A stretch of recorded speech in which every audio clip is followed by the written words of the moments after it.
A frightening day was played out in the Afghan capital of Kabul on August 15. Since May 1, 2021, the United States announced the beginning of its withdrawal from Afghanistan. The Taliban then began their offensive, sweeping the country in just 3 months, until they returned to Kabul on August 15. At this point, a chess game that the US had spent 2 decades painstakingly managing in Afghanistan collapsed. Although everyone knows that, it is only a matter of time before US troops withdraw from Afghanistan.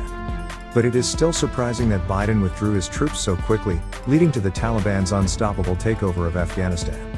The scene of US helicopters hovering above the embassy to pick up the people is reminiscent of Saigon in 1975, the collapse of the US-fostered South Vietnamese government, and the hasty retreat of the US embassy on the eve of the attack by North Vietnamese troops. The hasty withdrawal of US troops from Afghanistan has caused widespread anxiety and controversy in the West.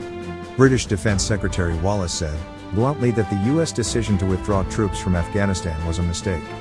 US Republican Congressman Liz Cheney said that, the US government has an unshirkable responsibility for the Taliban's rapid takeover of Afghanistan. The US withdrawal from Afghanistan will not only not end the war in Afghanistan, but instead break the fragile balance between the Afghan government forces and the Taliban, which will only make more civilian people suffer. What's more, withdrawal is by no means good for the United States. It will greatly shake the confidence of its allies, especially those in the Middle East, in the US, and further impact the US global hegemony, especially its leadership in the Middle East.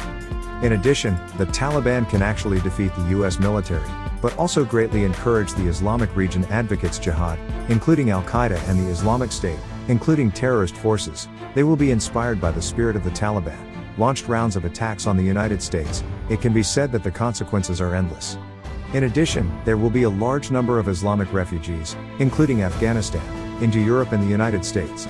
Looking at the current situation, it is no wonder that the Western media are slamming Biden's Afghan withdrawal initiative. After all, it is not just the United States that should pay for the withdrawal, but the entire world.